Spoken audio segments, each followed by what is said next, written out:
Good morning, Life Kids. I hope you guys are having a wonderful Sunday morning.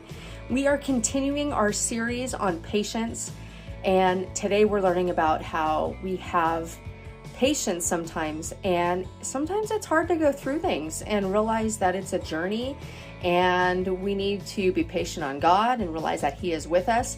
Today we're learning about how even whenever we are going through hard times or things seem like they are taking forever to work out, that we need to remember what is true. So being patient is also remembering what is true. So I hope you guys have a great morning.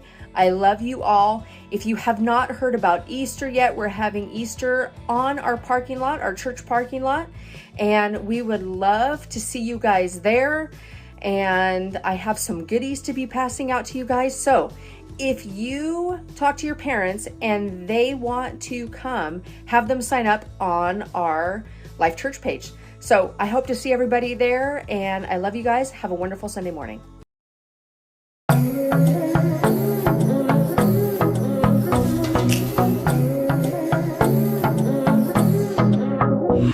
Got a rhythm in my heart and in my soul. Got a reason for this joy I can't control. I wanna sing, I wanna dance, and give everyone a chance to hear about this endless love I know. What you give to me is not for me to keep, it's for the world to see your love. Every day you're giving me your kindness, every day you're giving me your love. Oh, with every single breath I am reminded that what you give is more than enough. So I'll give a little kindness, give a little kindness, give a little love away. Give a little kindness, give a little kindness, give a little love away.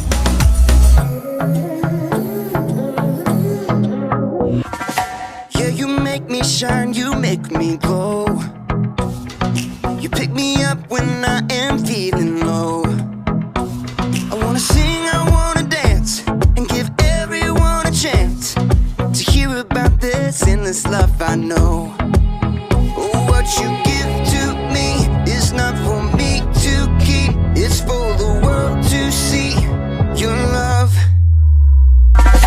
Every day you're giving me your kindness, every day you're giving me your love. Oh, with every single breath I am reminded that what you give is more than enough. So I'll give a little kindness, give a little kindness, give a little love away. Give a little kindness, give a little kindness, give a little love away. Can't keep it to myself, gotta share it with someone else. Your kindness overwhelms my heart, my heart. Can't keep it to myself, gotta share it with someone else. Your kindness overwhelms my heart, my heart. Oh, what you give to me is not for me to keep, it's for the world to see your love. Every day you're giving me your kindness, every day you're giving me your love. Oh, with every single breath I am reminded that what you give is more than enough. So I'll give a little kindness, give a little kindness, give a little love away. Give a little kindness, give a little kindness, give a little love away. Give a little kindness, give a little kindness, give a little love away. Give a little kindness, give a little kindness, give a little love away.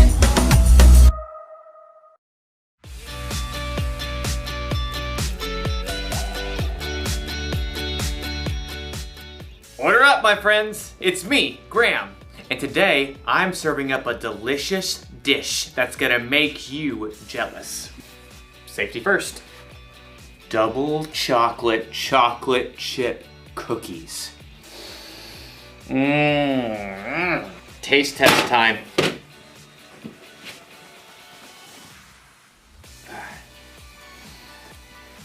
I'm just kidding. I'm not gonna eat these now, they're way too hot. I'm gonna have to wait to enjoy this chewy, gooey deliciousness, which means I'll need patience. Patience is waiting until later for what you want now. It'll be a challenge to wait, but I will do it.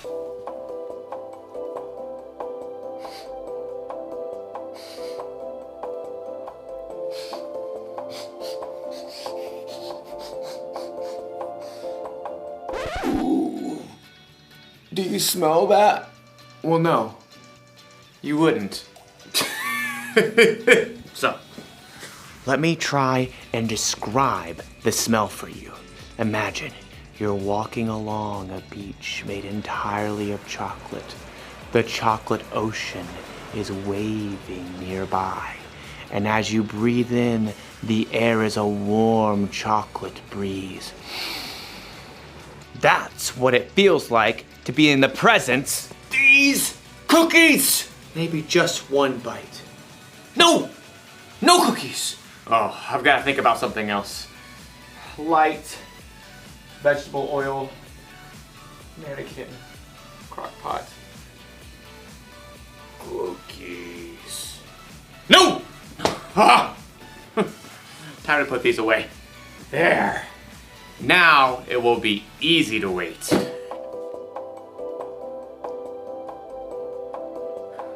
I can still smell them. In today's story, we'll hear about a group of people who are finding it very hard to wait. And they knew better. I'll be here when you get back. The Bible. It's 66 books of history, stories, letters, and poetry that fit together to form God's one big story. The epic adventure of how He created us and loves us so much that He made a way to rescue us. As we travel through the Bible, from Genesis to Revelation, we discover people who met God and found their lives changed forever. Now, for an amazing story inspired by the book of Exodus, chapter 32, verses 1 through 35. For hundreds of years, God's people lived as slaves in Egypt. They cried out to God, and God rescued them. He led them through the midst of the Red Sea to freedom in the wilderness. And that's where He showed His love and care by providing bread from heaven and water from solid rock. 3 months later, God led His people to Mount Sinai, where they camped at the foot of the mountain in the desert. Moses was called to by God from the mountain. Say to my people, the Israelites, you have seen for yourselves what I did to Egypt. You saw how I carried you on the wings of eagles and brought you to myself. Now obey me completely. If you do, then out of all the nations, you will be my special treasure. Moses shared God's word with the people. We will do everything the Lord has said. God called Moses to meet with Him on the mountaintop. Moses spoke to the elders of the Israelites before he left. Wait here until I come back. My brother Aaron and Hur will stay with you. Anyone who has a problem can go to them. Don't sweat it. We got this. No one can come up. The mountain is holy. Noted.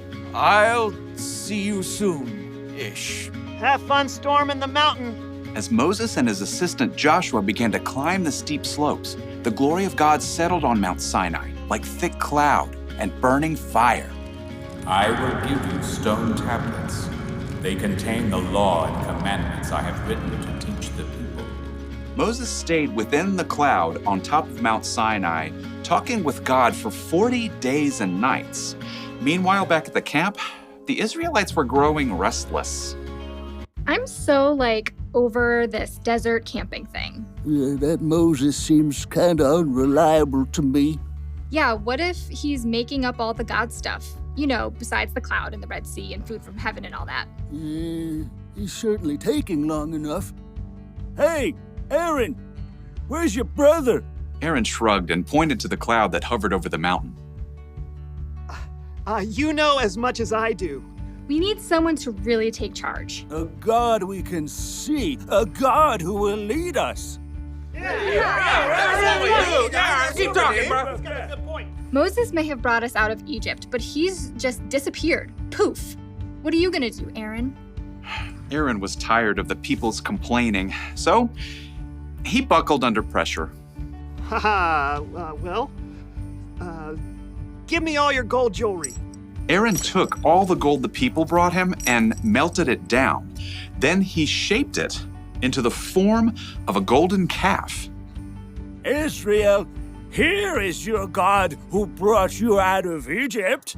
It's like so shiny. Well, when Aaron saw how excited the people were, he built an altar in front of the calf. Tomorrow will be a feast day. So all the next day, the Israelites brought sacrifices to honor a golden calf made out of their own jewelry. The people ate, drank, and danced wildly in front of the statue. Who wants to walk like an Egyptian? Huh? Not me. We just got out of there. Thanks to this amazing calf. Back on the mountain, in the midst of the cloud, God spoke to Moses. Go down.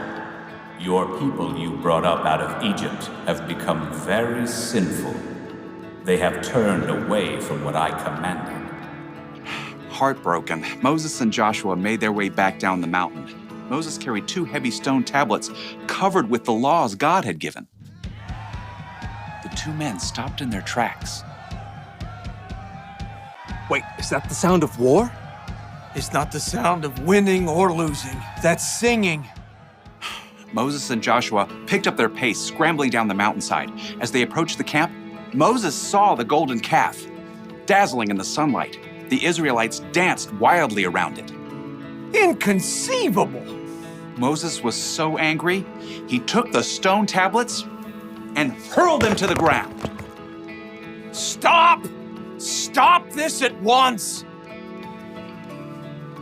The music and dancing stopped. Moses marched right through the crowd, right up to the golden calf. Aaron tried to sheepishly duck away, but Moses spotted him at once. What did these people do to you? How did they make you lead them into such terrible sin? Okay, don't be angry.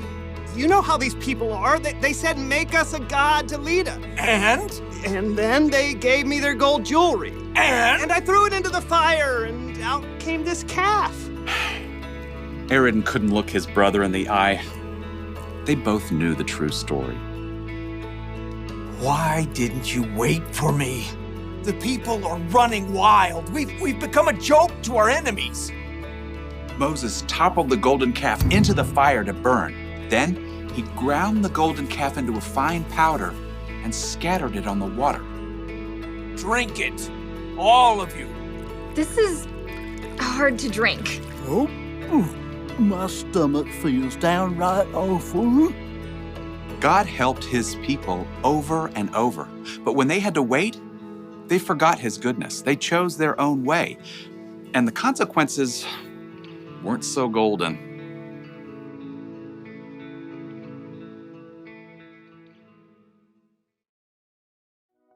I have a confession to make. I didn't eat the cookies! I had patience! I have another confession to make. Sometimes I don't have patience. No, sometimes I'm more like the Israelites in the story. I trick myself into thinking I can't wait for what I want. Have you ever done that?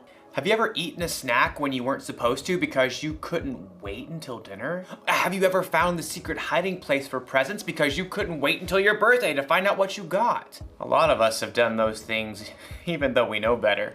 Maybe instead of tricking ourselves into thinking we can't wait, we can remember what's true. Instead of eating that snack you're not supposed to, remember it spoils your appetite at dinner time. Instead of sneaking around and looking for presents, remember how happy it makes others when they surprise you. And if you're waiting for something big, some pain to go away or sadness to end, remember what God has done in the past. Remember his miracles. Remember his son, Jesus, who died on a cross for us and who came back to life in 3 days. Ask God to help you control what you think. Here is the one thing to remember today. When you have to wait, remember what's true. It sounds easy to control what you think, but really it takes practice. Start now and who knows? Someday you may find yourself on a chocolate beach, near a chocolate ocean, feeling a warm chocolate breeze.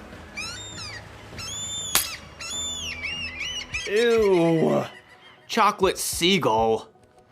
I don't think I'm hungry anymore.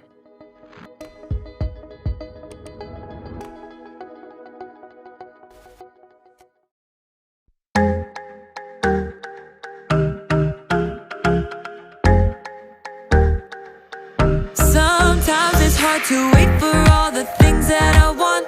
Sometimes I kinda feel like it's just taking too long to get the things I want, what I think I need, but I know you know what's best for me.